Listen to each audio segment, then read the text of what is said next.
I was 22 when my dad married Rachel, and I'll be honest, I hated the idea from the start. My name is Jason, born and raised in Massachusetts, and at that point in my life, I was still grieving the sudden loss of my mom. She passed from breast cancer 2 years earlier, and for a long time it felt like a piece of our family just stopped existing. My dad was always the quiet type, hardworking, loyal, not very emotional, and after mom died, he became even more distant. I thought he was still healing like I was. Then, out of nowhere, he announced he was remarrying. Her name was Rachel. He met her through some business thing out in Maine. I never asked for details because I didn't want to know. All I knew was my mom was barely in the ground, and suddenly there was this new woman stepping into her place.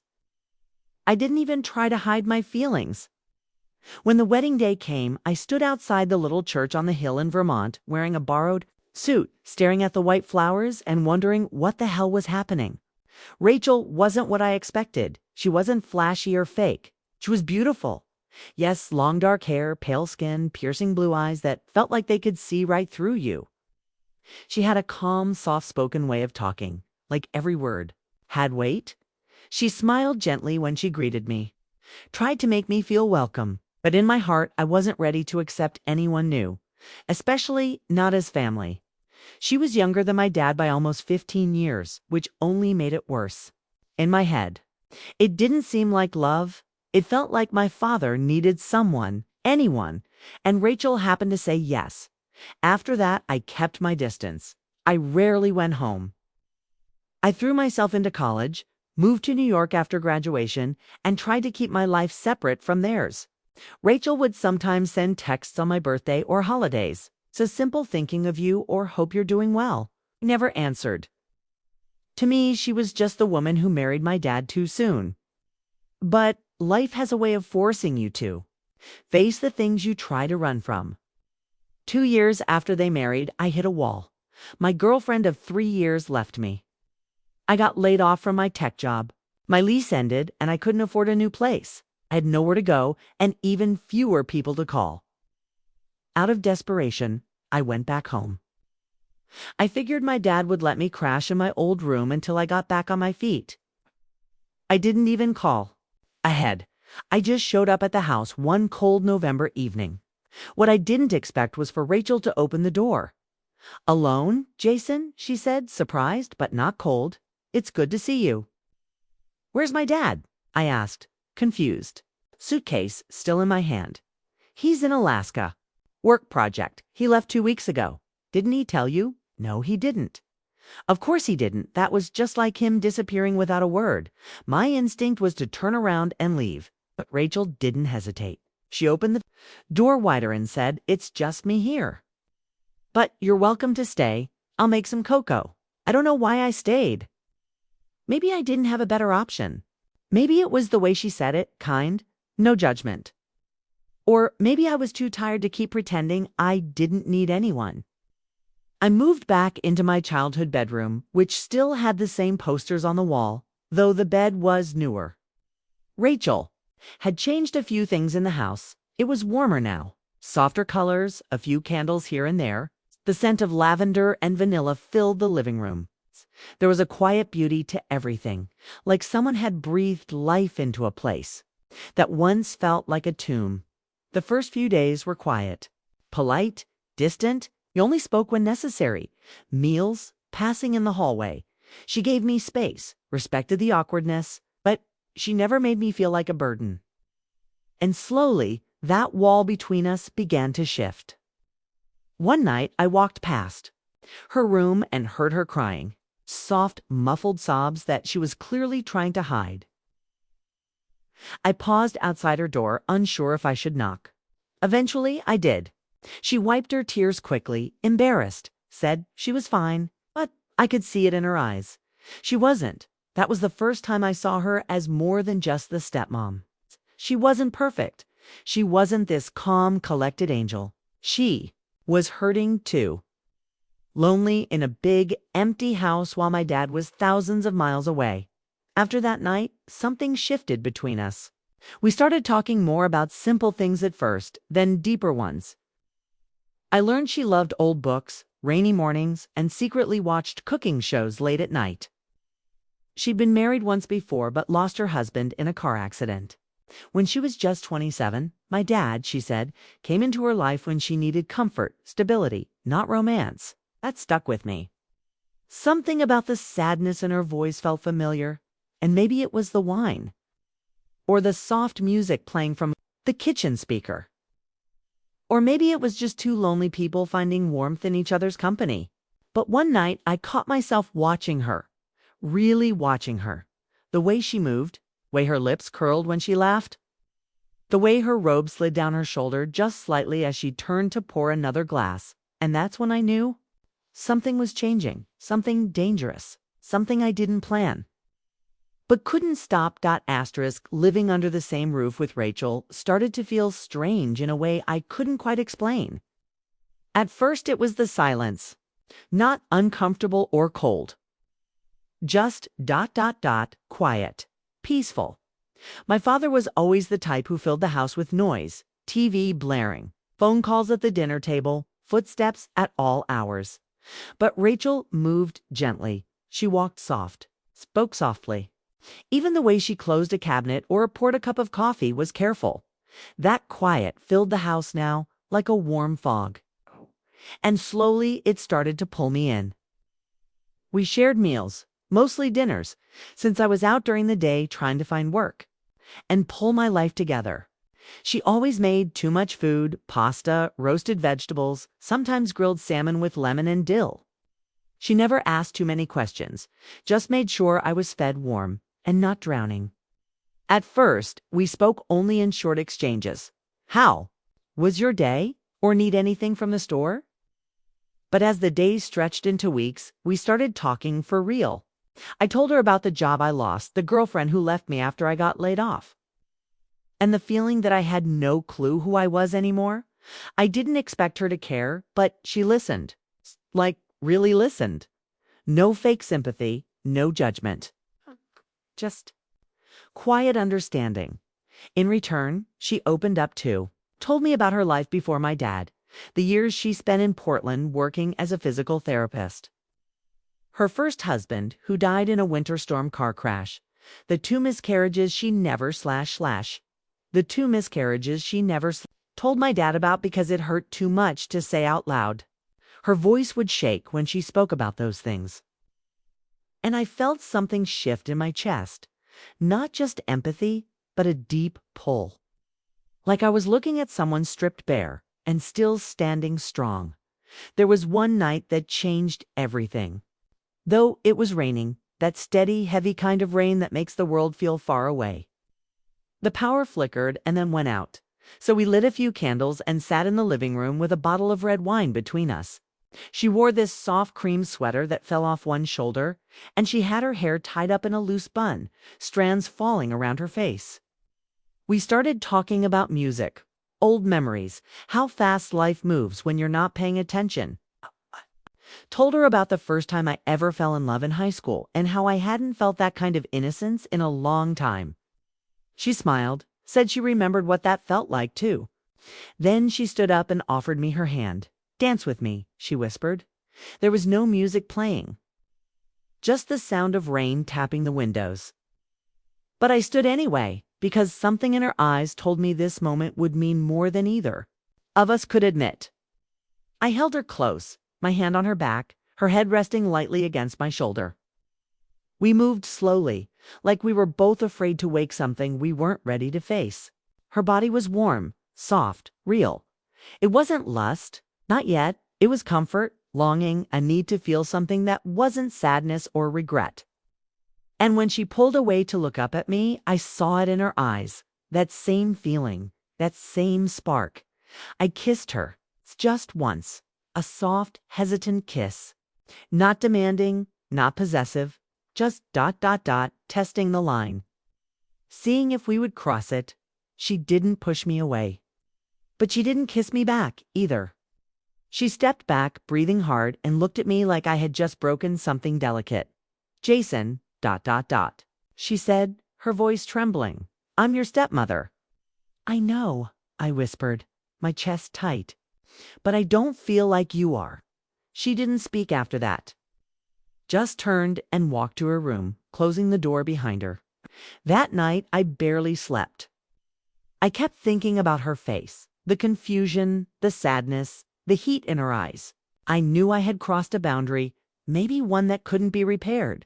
For the next few days, we barely spoke again. The silence came back, but this time it was heavier. Not peaceful, tense, like something unsaid was sitting between us at every meal, every glance. I told myself I should leave, that I had made things uncomfortable, even dangerous. But deep down, I also knew something else. That kiss had awakened something neither of us wanted to admit had been building for weeks. Maybe months. I tried to pretend like it didn't mean anything, that I was just confused or vulnerable. But the truth was, I hadn't felt something so real in a long time. It wasn't just about attraction. It was about the way she looked at me, the way she saw me, not as some broken guy crashing on the couch, not as her husband's son, but as a man. A man who wanted her, a man who cared. And I saw her too, not as my stepmom, not as the woman who tried to replace my mother, but as Rachel, a woman with pain, beauty, scars, and secrets.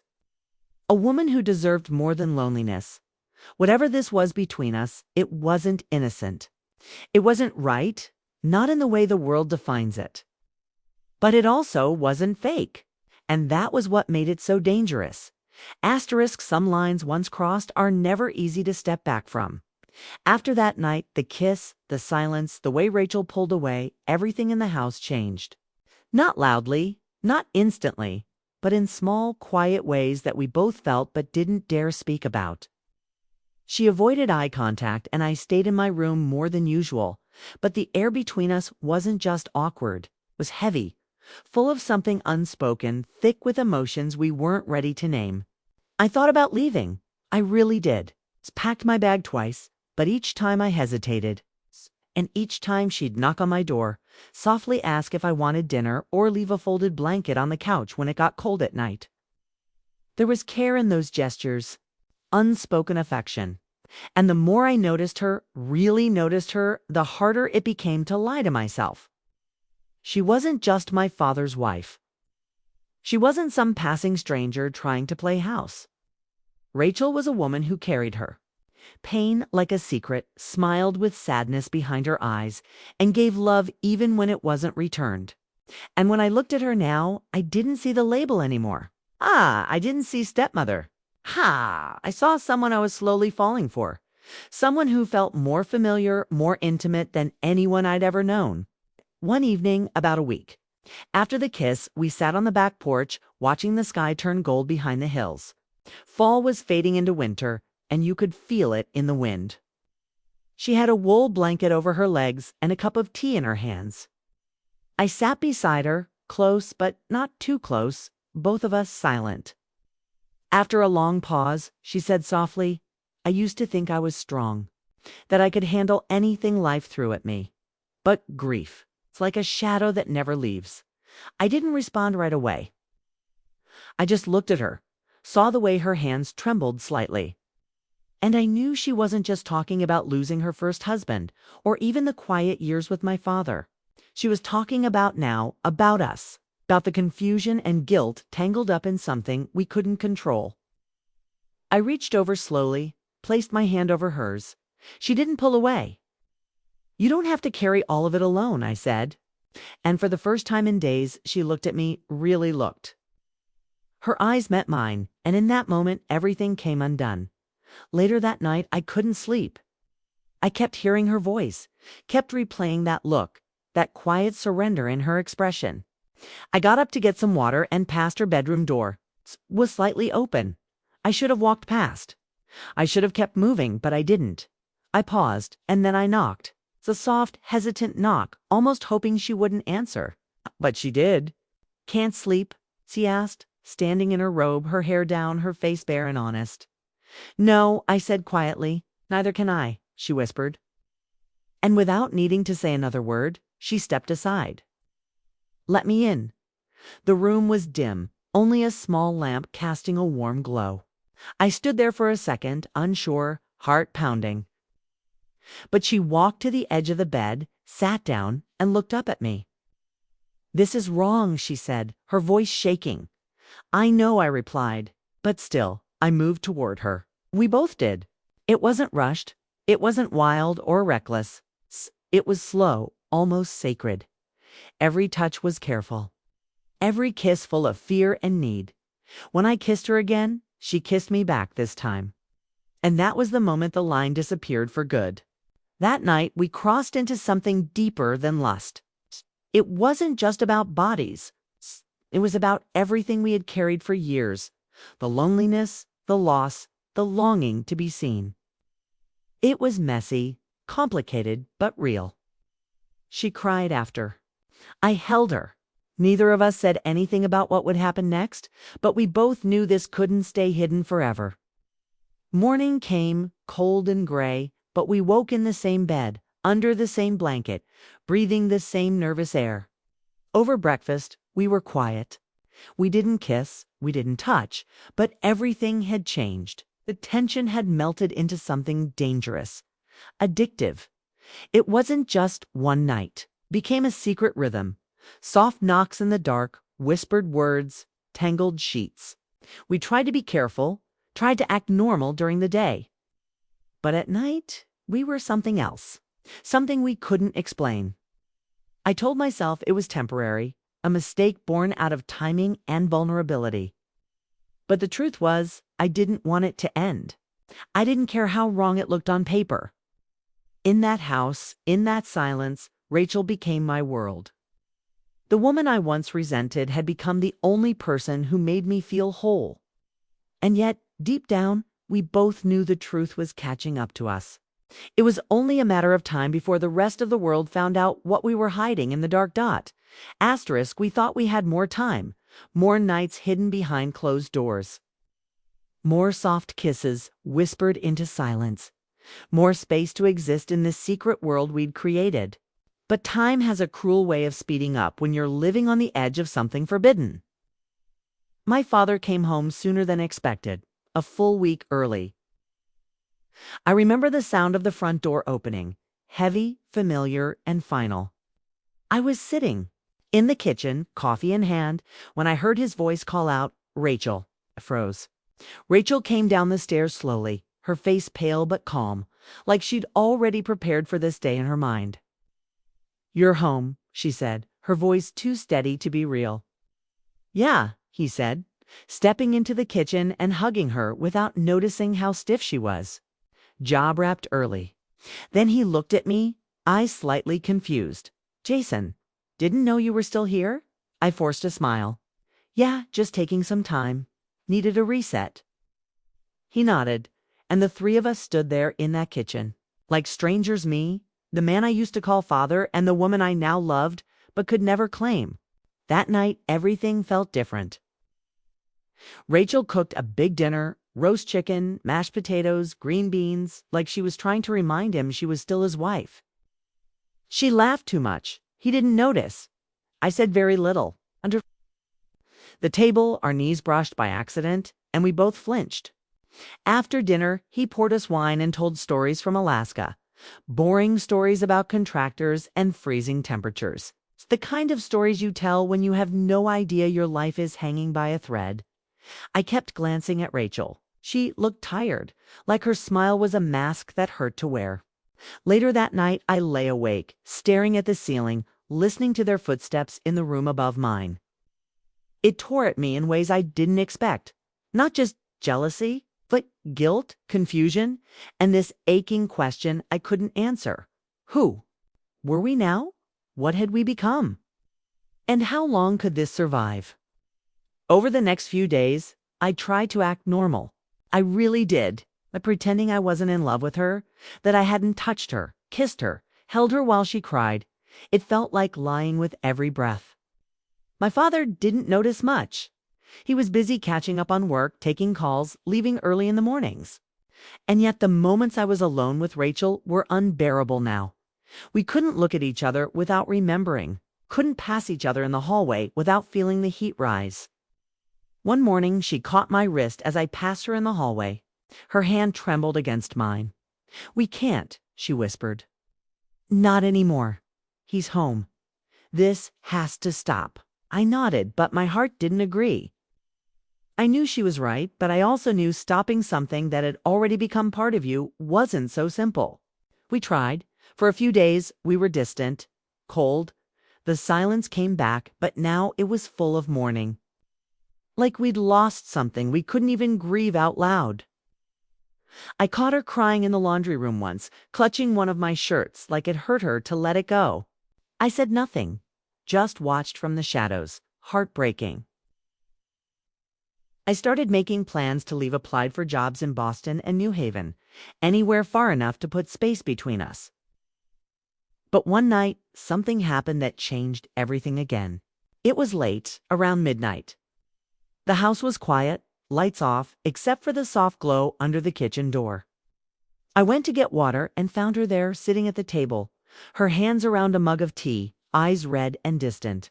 She didn't look up when I walked in. I sat down across from her, and for a while, neither of us spoke. Finally, she whispered, "He hasn't touched me. Not once since he got home." I swallowed hard. "Rachel, no," she cut me off. "You need to hear this. It's like I'm invisible to him, like I'm just part of the furniture. You looked at me like I mattered, like I was alive again." Her voice broke, and the tears came fast. "But I can't keep lying. I can't keep being two people." I reached for her hand, and this time she didn't pull away. Our fingers laced like they remembered each other. "Then don't be," I said, voice low.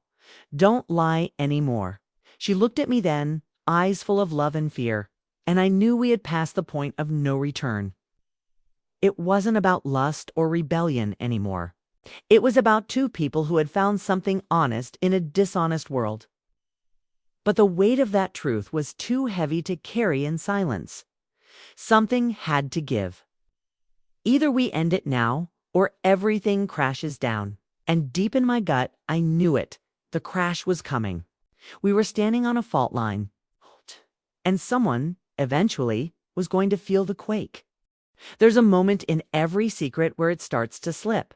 Not because you tell it, but because it weighs too much to carry quietly anymore. And that's exactly what began to happen with me and Rachel. We were trying so hard to pretend nothing was happening between us, but the way our eyes found each other across the room, the way our fingers brushed when we passed too closely in the hallway, it's the way we avoided being alone in the same room, it started to show. People feel tension, even when they don't understand it. My father wasn't a fool, but he was distracted, too busy with work to set in his routine, used to Rachel fading into the background, and maybe that's why he didn't see it right away. But one person did, Emily, my father's niece, a sharp, observant woman in her early 30s, came to visit from Chicago. She was the kind who noticed everything, and on her second day in the house, she pulled me aside with this look, not angry, just curious. "So, what's going on between you and Rachel?" I nearly dropped the glass I was holding. "What? Nothing? She's my stepmom," I said, too fast, too defensive. She didn't buy it. You look at her like you're in love with her. She looks at you like she's terrified someone's going to find out. That was the moment I realized the secret wasn't safe anymore. It had cracks. And now people were starting to see through them. That night, I told Rachel we needed to talk. We sat outside, under the porch light, wrapped in silence and blankets.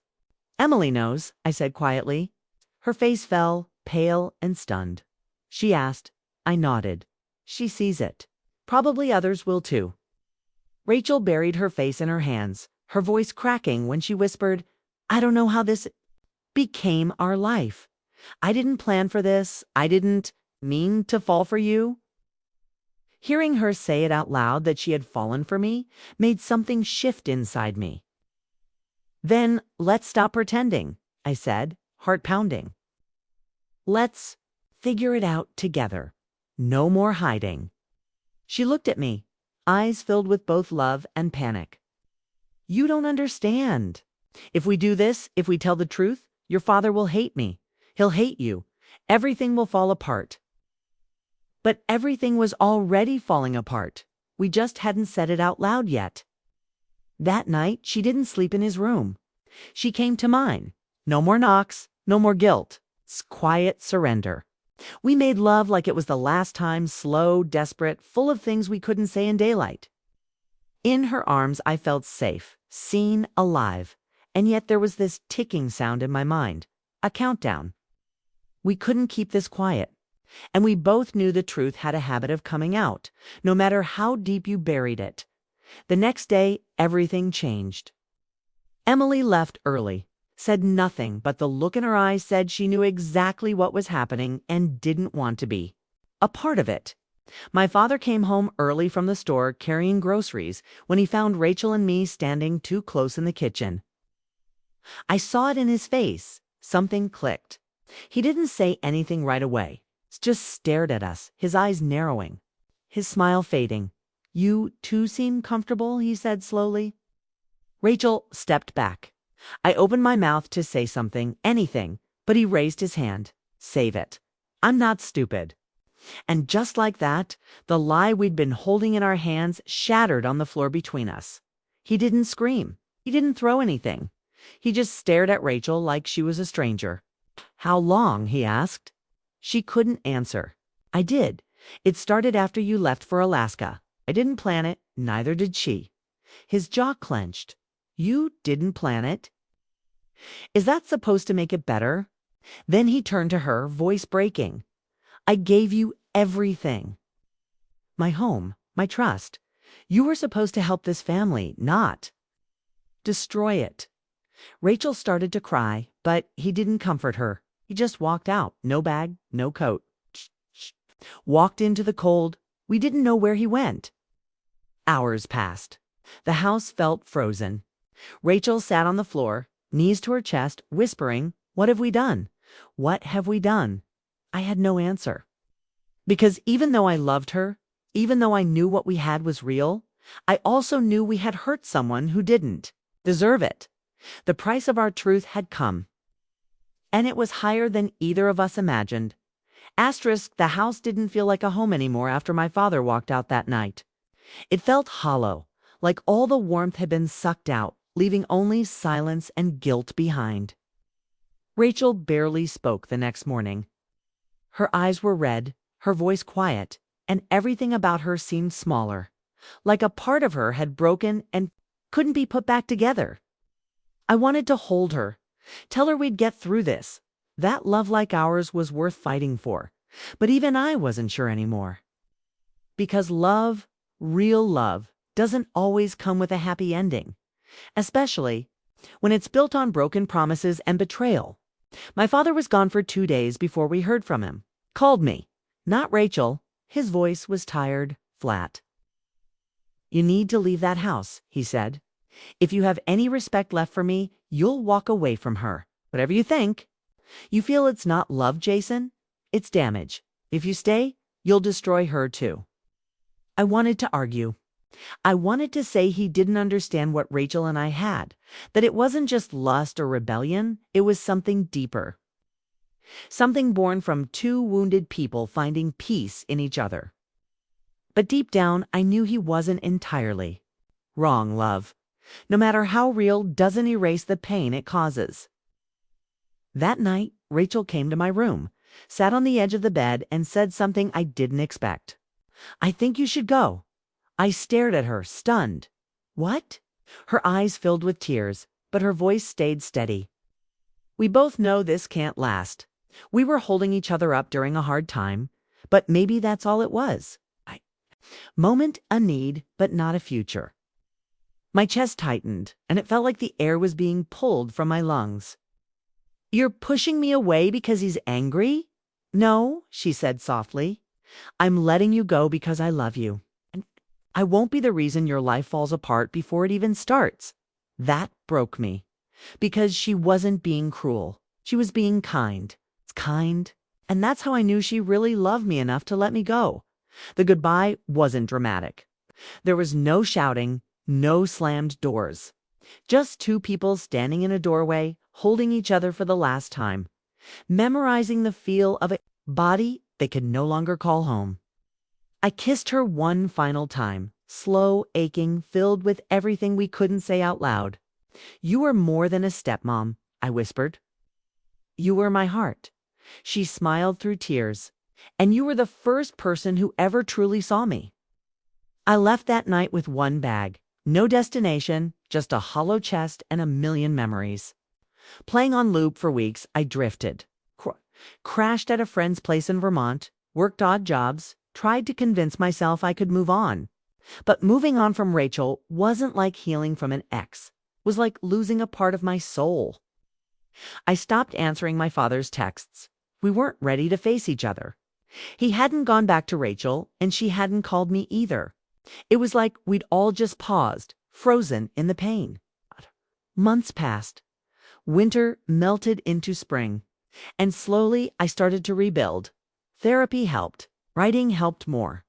I started putting everything I felt, the love, the guilt, the passion, the shame, into a journal, which later became a blog. People connected with the rawness of it. Some judged. Most related. Turns out love is messy for all of us. Sometimes the ones who save us aren't the ones who stay forever. Almost a year later, I saw Rachel again, by accident, in a bookstore in Boston. She looked the same, maybe a little older, a little softer. She saw me before I saw her, and when our eyes met, it felt like time paused again. We didn't hug, we didn't cry. We just smiled. She was wearing a silver ring on her right hand, not a wedding ring, just something simple. I asked if she was happy. She said yes. I believed her. She asked if I was writing. I told her I was. We talked for 10 minutes like old friends, not old lovers, and when we said goodbye this time, it wasn't painful. It was peaceful, like we both finally understood what we had was beautiful, even if it wasn't meant to last. Some loves don't end in forever. Some loves come to show you who you are, teach you how to feel again, how to breathe. Rachel was that for me. And maybe I was that for her too. She was more than a stepmom. She was my first real love. Sometimes that's enough.